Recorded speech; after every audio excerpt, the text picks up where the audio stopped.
Ayan, good morning po sa inyo pong lahat. At ngayon ay May 6. Oy, birthday ni Brother Edgar Estabilio. Happy birthday kay Brother Edgar Estabilio. Yan, isa sa poging kapatid ni Pastor Jerry Estabilio. Yan. Isang pagpalain kayo sa umaga na ito at maging masaya kayo sa piling ng inyong mahal na asawa at mga anak sa pagkakataon na ito. So ngayon ay ang ating pag-aaral ang dakilang pamantayan ng tama at mali. Yeah. Mukhang alam na natin ito. Standard, the great standard of right and wrong. Tayo po ay manalangin. Aming Diyos na siya ang aming tagapagligtas, naglikha sa amin, nagbigay sa amin ng buhay, at nangakong nang siya'y muling babalik, kami patuloy na sumasamba sa inyo, at sa inyo kami nananalig.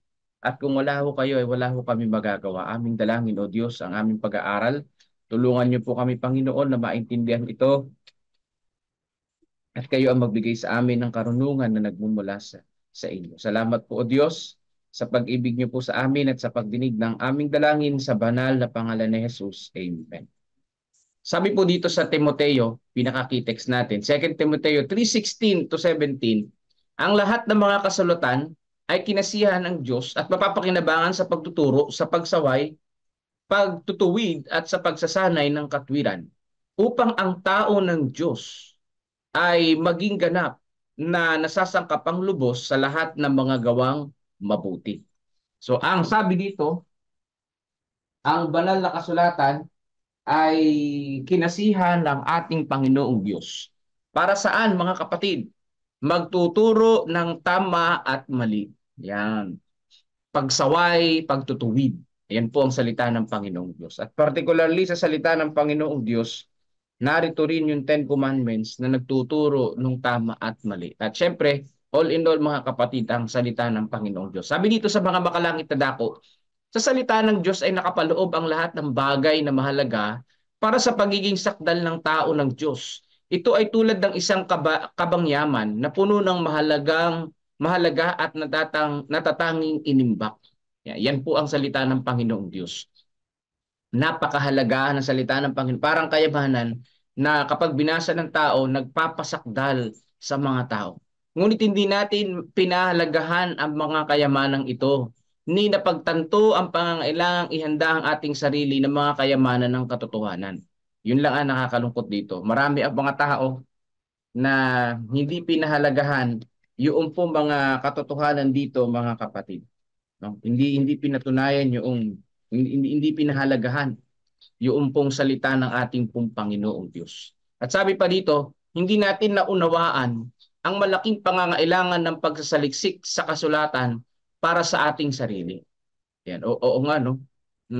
Kuminsan, nagsasaliksik ako ng Biblia dahil magsisermon ako. Iba pala yung nagsasaliksik ka ng Bible para sa iyong sarili. Para sa iyo. Para ikaw ay mag-grow. So napakaganda nun. O kung ikaw magsisermon, ikaw muna yung masermonan dapat nung salita ng Panginoong Diyos bago mo ibahagi sa iba. Wag na wag tayo sa mga nagsisermon na, no? Wag na wag tayo magsisermon na hindi muna tayo yung nasermonan ng salita ng Panginoong Diyos, di ba? Hindi dapat nating isermon yung mga talata, yung mga nabasa natin hangga't hindi tayo nabago mismo nung talata. Ang maisi-share natin yung nakapagpabago ng ating buhay, yung nakapagbigay ng impact sa ating pong buhay, mga kapatid. Marami ang nagpapabaya sa pag-aaral ng salita ng Diyos upang ituloy ang ilang makamundong interes, yun lang o upang magpakasawa sa ilang walang kabuluhang kasiyahan. So yan po ang nakakalungkot dyan, Hindi binibigyan ng kahalagahan ng salita ng Panginoong Diyos, ipinagpapalit sa kalayawan ng mundo. O mas mabuting ipagpaliban na natin ang anumang bagay na makamundong karakter kaysa sa pagsisiyasat ng salita ng Diyos na makapagpaparunong sa atin tungo sa buhay na walang hanggan. So marami ang mga tao na sige ang tong-its, sige ang bingo, no? Pag Bible studyan mo, tumitigil din naman, pero after nun ay balik uli sa kanilang gawain. So yun ang nakakalungkot nun. Hanggang sa kapag wala na nag-Bible study, ay wala na rin. Tuloy na ang kanilang ligaya at hindi na nagsaliksik ng banal na kasulatan. So, yun ang malungkot. Ano? Ibinigay sa pamamagitan ng inspirasyon ng Diyos, ang aklat ng mga aklat ay pinakamataas na pag-angkin sa ating mapitagang pansin. So, ang pinaka-highest, pinakamahusay na aklat sa buong mundo, walang iba kundi ang Bible dahil ito ay salita ng Panginoong Diyos. Sa paghahanap ng mga katotohanang inihayag ng langit, ang Espiritu ng Diyos ay dinadala sa malapit na ugnayan sa tapat na tagapagsaliksik ng mga kasulatan. So sabi dito, ang pagsasaliksik po ng banal na kasulatan, ito po ang Biblia po ay buhay. Na ang Biblia kapag binabasa natin, ang banal na espiritu ay ginagabayan tayo. So yun po ang nangyayari dyan, yung katotohanan dyan mga kapatid. Ang banal na espiritu ay may bumubulong, parang may bumubulong sa atin. Ang ginagabayan tayo ng banal na espiritu, ang ating Panginoong Diyos. Siya ang gumagabay sa atin. Kapag may bumubulong sa atin, kapag tayo ay nagsasaliksik ng banal na kasulatan. Ang pangunawa sa ipinahayag na kalooban ng Diyos ay nagpapalaki sa isip, nagpapalawak, nagpapataas, at nagbibigay ito ng bagong sigla sa pamamagitan ng pagdadala ng mga kakayahan nito sa pakikipag-ugnayan sa kahangahangang katotohanan. So kapag binabasa natin ng Bible, we are guided by the Holy Spirit, at ang sabi dito mga kapatid, nauunawaan natin yung kalooban ng Diyos, yung karunungan ng Panginoon, unti-unti nating naunawaan yung karakter ng ating Panginoong Diyos sa pagbabasa ng banal na kasulatan. Kaya pag inulit natin ito uli sa pagbabasa ng Bible, so ako nabasa ko yung Bible, gusto ko uli maulit, no? Na tuloy-tuloy. Ngayon kasi, paano na ako, broken naman na yung pagbabasa ng Bible. Maganda, ano uli, tawag dito, i-proper uli yung pagbabasa. Dahil sabi po sa banal na kasulatan din, kung ginagabayan tayo ng banal na espiritu, ibig sabihin yung salita ng Panginoon ay buhay. Yung unang pagbasa natin at yun yung sinabi sa atin, ay pag pangalawa natin binasa yung Bible, meron uli siyang bagong mensahe sa atin. Kasi buhay nga eh. Ibig sabihin, hindi lang iisa yung message sa atin, kundi nadadagdagan mga kapatid ng mensahe. Yan. Kaya nga ngayon, lalo na ngayon, yung binabasa ko ngayon, yung Alpha and Omega, so may mga dagdag na mensahe na hindi ko nabasa ito nung una kong pagbabasa. Nung yung pangalawa na, ayan na, nadagdag na yung mga katotohanan. Napakaganda. Napapakinabangan sa buhay. Ang pag-unawa ay kinukuha ang antas ng mga bagay kung saan ito nagiging pamilyar. Kung gagawin ang lahat ang Biblia bilang kanilang pag-aaral, makikita natin ng isang tao na mas maunlad, na may kakayahang mag-isip ng mas malalim. Yan pala yan, ano? Kung tayo ay nagbabasa ng Bible, nag-aaral ng salita ng Panginoong Diyos, mas malalim yung ating iniisip. Ibig sabihin, kung narrow-minded tayo, kung makitid ang isip natin, nagiging mas malawak mga kapatid. Ibig sabihin na mas malawak, doon na nakikita natin yung mali natin. Natatanggap na natin yung ating pagkakamali. Natatanggap na natin yung pagkakasala natin. Nariyan na marunong na tayong magpatawad. Nariyan na marunong na tayong itama yung mali na nagawa natin. Nariyan na tayo ay lumalapit sa ating Panginoon dahil lumalawak yung isip natin. Kapag hindi tayo nagbabasa ng Biblia, lalong lumiliit, nagiging narrow-minded, nagiging makitid ang isip natin na ang iniisip natin, nagkasala ba ako sa Diyos? Ako ba ay may ginawa sa Panginoon na hindi karapat-dapat? Parang wala naman, mga kapatid. So delikado yun, ganung kaisipan. Kaya dito mga kapatid ko, kung gusto po nating mapaunlad, mapalawak ang ating isipan, ang Biblia ang kasagutan, na magpapakita ng higit na katalinuhan kaysa mga taong masigasig na nag-aaral ng hiwalay sa Bible, Biblia ang mga agham at kasaysayan ng mundo. Totoo yun. No? Marami ang nag-aaral ng agham na hiwalay sa banal na kasulatan na ang konklusyon walang Diyos. Ang agham po, ang siyensya, ay kailangan pinag-aaralan sabay ng banal na kasulatan. Dahil kung wala ang Biblia mga kapatid, no, ay ang konklusyon ng mga mahuhusay sa science, walang Diyos. Okay, conclusion nila yun kasi hindi sila nag-aaral ng Bible eh. Pero kung nag-aaral sila ng Bible, yung science, maintindihan nila ng lubos na ang naglikha ng sanlibutan na ito ay ang Bible. Hindi lahat sa sanlibutan may scientific explanation, mga kapatid. Hindi lahat sa sanlibutan may scientific explanation. Eh, yung daigdig nga eh, yung Big Bang Theory, meron ba silang scientific explanation niyan? Kung bakit nabuo yan? Kung talaga ba sa Big Bang Theory galing yan? Walang ganun mga kapatid.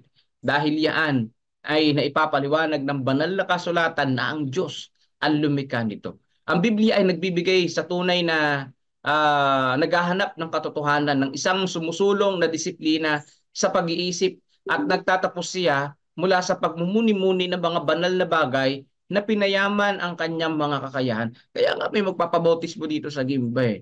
Hindi naman yung binible studyhan mga kapatid. Anong ginawa niya? Nagsaliksik siya ng Biblia. Napakalakas ng negosyo niya, sigarilyo at alak, mga kapatid ko.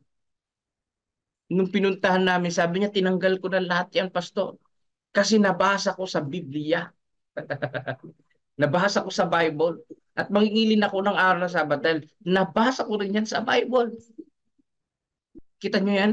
Kapag ka ang isang tao talaga naghahanap ng katotohanan at binasa ang Biblia kahit walang magbasa ng Bible sa kanya, no? Hahanapin niya yung itinuro ng Biblia sa mga relihiyon na nagpapakilala na sila ay sa Diyos. Totoo yun na. Magandang experience yun, ano? Siyempre pumunta sa ibang denominasyon ay walang alak at sigarilyo. Hmm? Ay walang rebulto. Pumunta ba siya sa ibang reliyon? Hindi. Pumunta siya sa Seventh-day Adventist. Nakita niya kasi yung mga aral na nakita niya sa banal na kasulatan doon sa aral ng Seventh-day Adventist at nasa banal na kasulatan nga. Kaya kung talaga naghahanap ng katotohanan, makasusumpong ng katotohanan, madidisiplina ang pag-iisip. Biruin mo trabaho niya, yun lang yung negosyo niya mga kapatid. Yung magtinda ng alak at sigarilyo, napakalakas. Bakit malakas? Sa palibot niya manginginom at talagang chain smoker eh. Nung nabasa niya yung Bible, tinanggal niya yung mga alak at sigarilyo. Eh di wala nang bumibili sa kanya. Yung minanegosyo niya, okay lang daw. Sabi niya, kahanga-hanga. Bakit? Nabasa niya sa Bible eh. No? And later on, siya na ngayon nangangaral, pinangangaralan niya na yung mga dating bumibili sa kanya ng alak at sigarilyo na yan ay masama sa kalusugan. Biruin mo siya yung influencer doon. Siya nagbibenta nun ngayon eh. Siya na ngayon yung wag na kayong bumili niya. Di na ako nagbibenta niya dahil masama sa kalusugan niya. Eh yung mga tao naman na yung galit sa kanya na ba't di ka na nagbenta? Ba't ganyan ka na? Nakabasa ka lang ng Bible. Ano na nangyari sa'yo? Pero ganun talaga eh. Kapag ka nagsaliksik ka ng katotohanan, makakasumbong ka ng katotohanan, mababago ang pag-iisip mo, mababago ang buhay mo, mapapalapit tayo sa Panginoon. Yan. Ang sarili ay nagpapakumbaba. Yan ang pinakamaganda dyan eh. Habang ang Diyos at ang kanyang inihahayag na katotohanan ay dinadakila. Yan pala yun, ano? The more na binabasa natin ng Bible, the more na tayo ay nagpapakumbaba at naitataas ang ating pong Panginoong Diyos. Yan pala, napakaganda at talagang mahusay, mga kapatid, no? Yan ay sinabi ng banal na kasulatan. Ang Biblia ay ang dakilang pamantayan ng tama at mali, na malinaw na inilalarawan ang kasalanan at kabanalan. Ano daw po ang Biblia? Pamantayan ng tama at mali. There is absolute truth. Hindi totoo yung sinasabi ng mga banyaga, ng mga modern people ngayon na ang sabi nila ay kung ano ang tama sa akin yun. Wala kang pakailang. Kung tama sa'yo yan. Sa'yo tama yan. Pero sa akin, mali yan. Pero kanya-kanya tayo ng tama. Kaya mga tao ngayon may tama sa ulo. Kapag ka wala ang banal na kasulatan, may tama ka. Pero merong absolute truth ang Biblia na hindi natin po pwedeng sabihin na tama yung sa akin kapag hindi ito base sa Biblia. Yan yun. Hindi ka po pwedeng maglagay ng sarili mong tama dahil merong absolute truth. Yan. Hindi ka po pwedeng magtaas ng bandera. Ito tama sa akin. Wala kayong pakialam kung mali sa inyo yan. Kaya ngayon uso ang LGBT, di ba? Oh. Yung LGBT lumalaganap. Well, sa banal na kasulatan wala namang ganun eh. Pero as a pastor, kung magkakasal kung magkakasal mga kapatid, ang tanggap lang sa pagkakasal. So ito pananaw ko sa banal na kasulatan na kung magkakasal lang para hindi ma-offend yung mga LGBTQ. Kung ang pwedeng ikasal sa church yung yung bakla at tomboy. Bakit? Pares, alam niyo yung lalaki at babae din yun eh. 'Di ba? Yung kanilang kilos lang. No, at least tumpak yun kasi ang pakakasalan nila lalaki din at saka yung isa babae din. Nagtomboy lang, yung isa nagbakla lang, 'di ba? Kaysa naman ang ikasal mo pares lalaki, pares babae, 'di ba? Oh, mas acceptable yung lalaki at babae na tomboy at bakla. Ang tawag dito, ang nakakatawa lang doon, ang magbubuntis yung tomboy. Kasi babae siya eh. Oh, yun ang pakiramdam niya eh. So yun yung ating ambag diyan pagka ganyan. Pero yung lalaki sa lalaki, hindi dapat yan. Yung babae sa babae na ikasal, hindi dapat. Pwede lalaki at babae ang ikinakasal talaga at pinagsasama ng Panginoon. Kaya kung mag-LGBTQ ka, ang iyong piliin na mapangasawa, kung bakla ka, tomboy. Kung tomboy ka, ang asawain mo ay bakla. So ganun yun. Kaya lang karamihan ngayon babae-babae, no, lalaki-lalaki. So hindi yan acceptable mga kapatid sa harapan ng Panginoon. So hindi mo po pwedeng sabihin na tama sa'yo yan. Wala kayong pakialam. Ganyan kasi ang ganyan kasi ang tawag dito. Yan ang motto ng mga ganun na gustong magpakasal na kapwa lalaki at kapwa babae.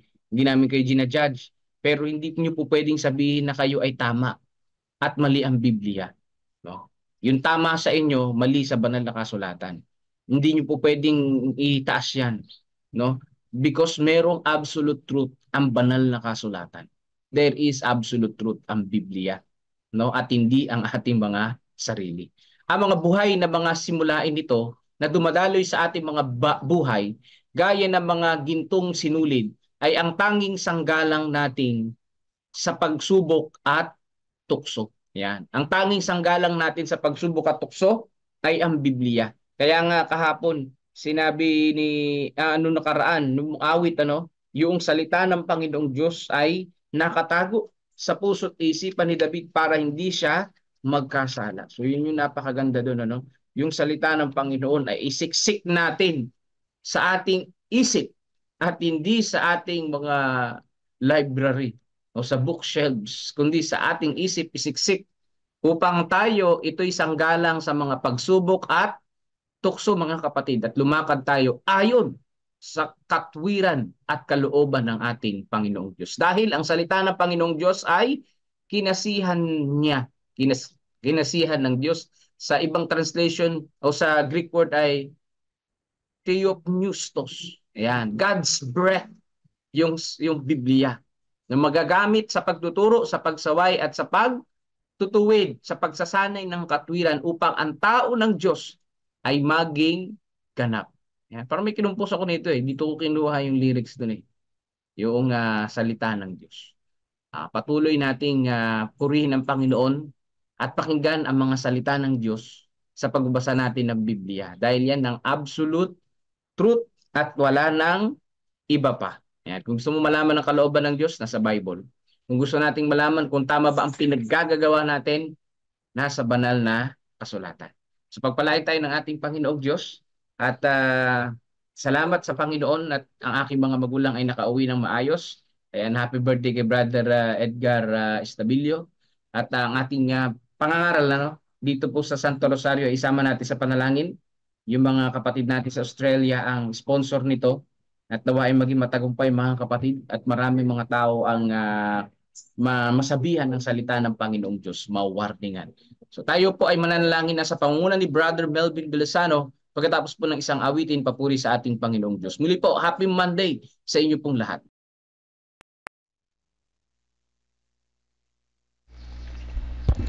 Ang Panginoon ay tapat kailanpaman mga kapatid po. Kaya tayo lahat ay patuloy na sumasampalataya sa Kanya sapagkat siya ay tapat kailanpaman. Salamat sa magandang awit po na yan at salamat din Pastor sa mensahe sa umaga na ito. Ang salita ng Diyos ay tago natin sa ating mga puso po. Sapagkat yan yung ating dakilang pamantayan ng tama at mali mga kapatid. Nawala yung title natin dito sa screen na. Anyway, so yan ang ating dakilang pamantayan na po sa pagtingin ng tama at mali ang salita ng Panginoon. At sabi nga na yung pastor, itago natin. Yan din yung ating memory verse nung last lesson 5 sa Sabbath school, na itago natin yung salita ng Panginoon sa ating. Ang salita ay itago sa ating mga puso. Pagdurugtungan natin dahil yan yung pamantayan natin ng tama at mali. Yan natin malalaman kung tama ba yung gagawin natin o mali. So kagaya nga ang ganda ng testimony ng tiga-Gimba, po, walang Bible study na nagsaliksik ng katotohanan, tinigil niya yung maling trabaho niya, po. Napakaganda po. Naway sa ating patuloy na pamumuhay, patuloy nating saliksikin ng kasulatan kahit tayo ay naniniwala at nagtitiwala na sa Kanya. Kaya dapat na patuloy natin siyang itago sa ating mga puso at isipan. Huwag sa cabinet, mga kapatid. Pag sa cabinet natin tinago, ay walang mangyayari, po. Kaya minsan kasi nadadala tayo ng emosyon, kaya nasusunod natin yung kahit alam natin yung tama, kahit alam natin yung tama, nabasa na natin, nalaman na natin, narinig na natin, paulit-ulit na yung remind. Pero pag nag-decision tayo, tinitingnan pa rin natin yung tama. Bakit? Kasi si Satanas malakas manukso. Gawin mo to, mas masarap ang buhay mo dito, gawin mo to, mas maganda, di ba? Mas mag-i-educate ka dito, boring dyan, wag dyan, kita mo. Ngayon ikaw naman susunod, oo nga, parang si Eva lang, oo nga, yun, natukso. Kaya patuloy na naway ating panghawakan ng katotohanan sa ating puso, para tayo, naswerte nga natin, marami na tayong ganyan mga reminders. So patuloy na mayroon tayong panghahawakan na hindi tayo matukso. Kaya salamat sa paalala, pastor. Salamat sa lesson na ang banal na salita, si Jesus, ay tago natin sa ating puso. And happy birthday po kay Kuya Edgar at kay Brother Reynard Wenzel Garcia, at pares taga San Antonio to, po. So double birthday sila ngayon. Bago tayo manalangin, awitan muna natin ng birthday yung dalawa, po. At birthday nila ngayon. Patuloy na pagpapala ng Panginoon ang sumasa kanila. Happy birthday to you. Happy birthday to you. Happy birthday, happy birthday, happy birthday to you. Happy birthday to you. Happy birthday to you. Happy birthday, happy birthday, happy birthday to you. Happy birthday. Ayan, happy birthday. Po, dalawa yung picture ko dito. Salitan ko lang. Happy birthday po kay Kuya Edgar. Kasama pa yung baby, po. Hindi ko na inalis kasi ganda naman yung picture nilang dalawa, po. Happy birthday po sa inyo. At gayon din kay si Brother Reinhard. Ito si Brother Reinhard, So ayan siya. Good morning po, Brother Reinhard, at happy birthday sa inyo. Sa inyong dalawa. Ayan, mayroong mga blessings na regalo ang Panginoon. Yan ay fruit of the Spirit. Alam ng Panginoon, meron na tayo yan. Dinagdagan pa niya para ibahagi sa iba, po. So ipapanalangin natin yung dalawang may birthday ngayong mga ganito. Sama natin sa panalangin ang inyong mga prayer request, mga kapatid. Let's pray po. Amang banal na makapangyarihan sa lahat, salamat po sa umaga na ito na patuloy nyo kaming ginising sa tamang oras. Salamat sa mga buong magdamag na kapahingahan na kami nyo sinamahan. At higit sa lahat, sa umaga magmulat ng aming mga mata, kayo agad ang aming kasama sa devotional na ito. Salamat sa paalala po sa amin na ang inyong mga salita at mga tuntunin ay aming gabay para sa makita namin ang tama at mali. Salamat sa patuloy na pag-remind po sa amin. Dalangin namin na aming palaging basahin ang Bible upang sa ganun ang mga inyong mga salita ay may tatak, may tago sa aming puso at isipan. Kung ito ay maging panlaban sa ano pa mga tukso ng kaaway. Ama, salamat sa inyong pagmamahal. kahit na kami ganito kasalanan, ay patuloy nyo kaming iniibig. Dalangin namin na aming mga isipan ay maging malinis, matatag sa ano pa mang pagsubok o tumarating sa aming buhay. Alam namin na ang kalaban ay patuloy na tumutokso sa amin. Patatagan niyo po ang aming mga sarili na huwag kaming madala sa aming mga emosyon, sapagkat ang kaaway gagamitin lahat ng bagay, mga tao upang kami magkasala. Kaya kami po ay bilang isang mahina, umihingi po kami ng tawad.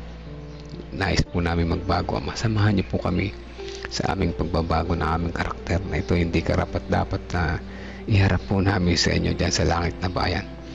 At sa pagpapatuloy, nais namin isama sa panalangin ang kaarawan ni Kuya Edgar Estabilio at saka ni Brother Reynard Wenzel Garcia. Salamat sa mga taon na nagdaan na sila inyo iningatan, kalusugan, pagsubok na dumating sa kanilang buhay, na nagpatatag sa kanila, ay patuloy namin pinasasalamatan sapagkat sa araw na ito, sa kanilang pagdiriwang ng panibagong taon na kanilang buhay, ingatan niyo po sila, bigyan ng sapat na kanilang mga pangailangan, kalusugan ng aming dalangin para sa kanila, para sila patuloy na makasuporta sa kanilang pamilya. At higit sa lahat, kalusugan pang espiritual na nagbumula po sa inyo, na patuloy din namang makasuporta sa gawain ng iglesia, makipangaral ang inyong mga salita, ang inyong pagmamahal. Salamat sa inyong kabutihan, salamat sa inyong pag-ibig. Sa pagpapatuloy, nais namin isama sa panalangin ng gawain sa Santa Rosario, gayon din ang pangaral sa aming mga nasasakupan, lalo na yung street evangelism na kami dito sa Gapan na nagpaplano na may sagawa ito ng maayos. Samahan niyo po kami sapagkat kami walang kakayanan. Gayon din dalangin namin si Sister Nimpa. Siya ay magta-travel papunta doon sa Manila. Siya po ingatan sa daan, nila sa anumang kapamakan, nawa ang kanyang pakay papunta roon ay maging maayos at makauwi siya na ligtas sa kanilang bahay tahanan. Amin din patuloy na sinasama sa panalangin ang kagalingan patuloy ni Sister Divina Rodriguez. O dakilan Diyos, alam niyo po ang kanyang kalagayan sa mga panahon na ito.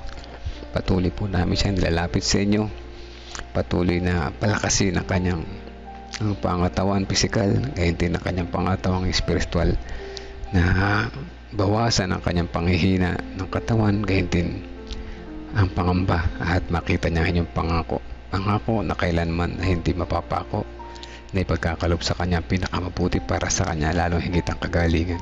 Pagpalain din po ang kanilang pinansyal kasama ng kanyang anak na si Vine Ingrid, ay patuloy silang samahan sa kanilang pagsubok na ito na dumarating sa pinagdadaanan sa kanilang buhay. Alam namin na sa pamamagitan po ninyo magiging magaan ang mabigat na buhay dito sa amin sa sanlibutan.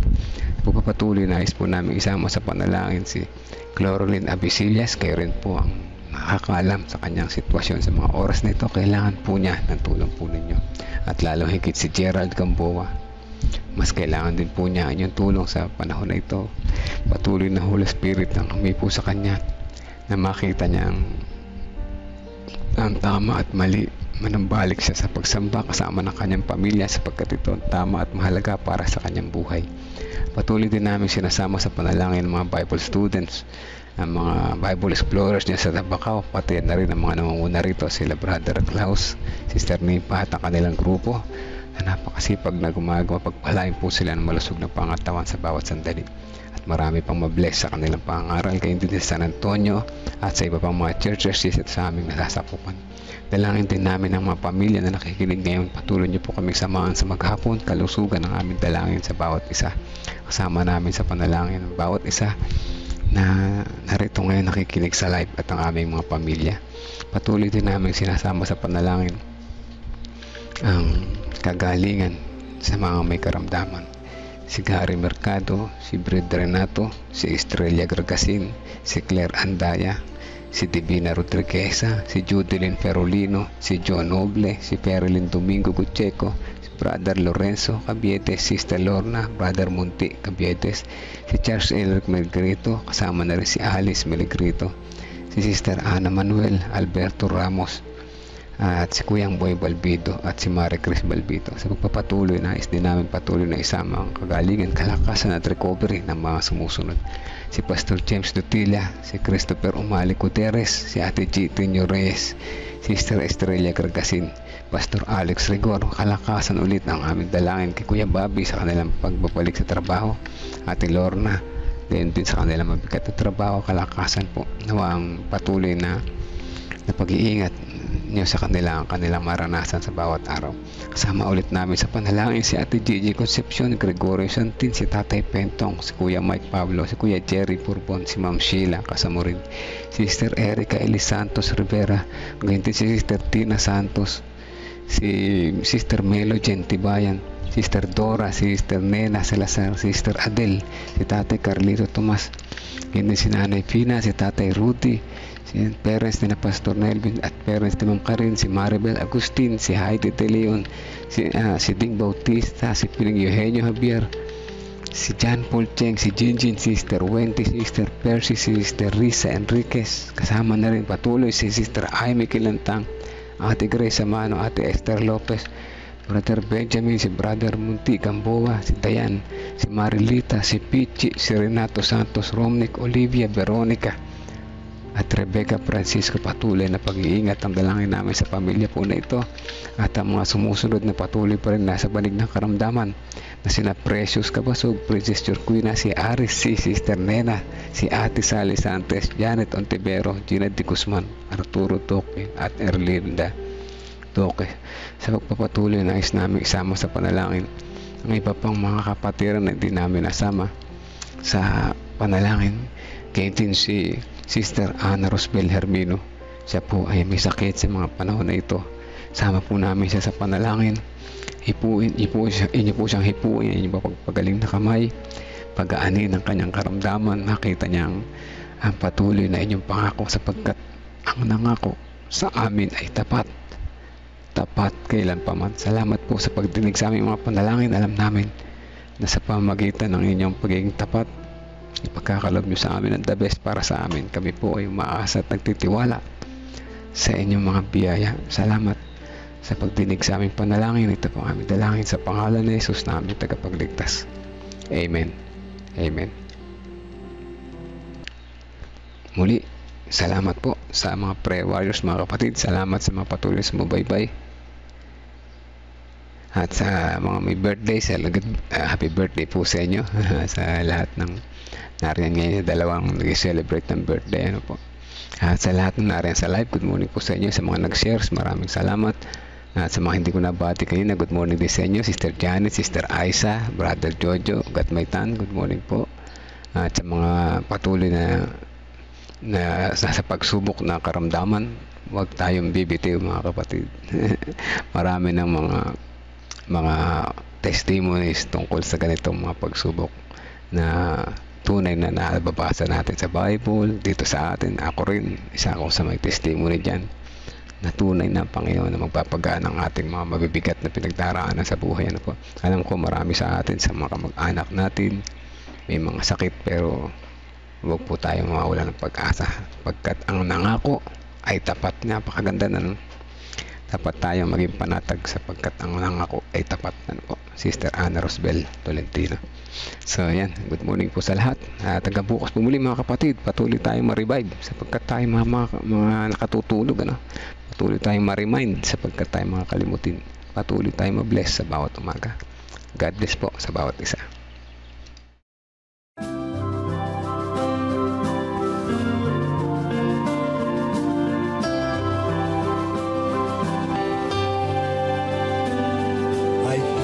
Voice of Jesus calling, my answer is I will go.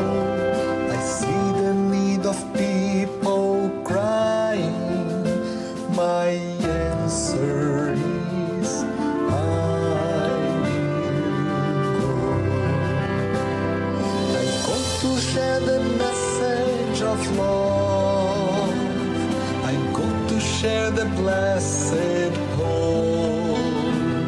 But if I get discouraged, I call to Jesus' help.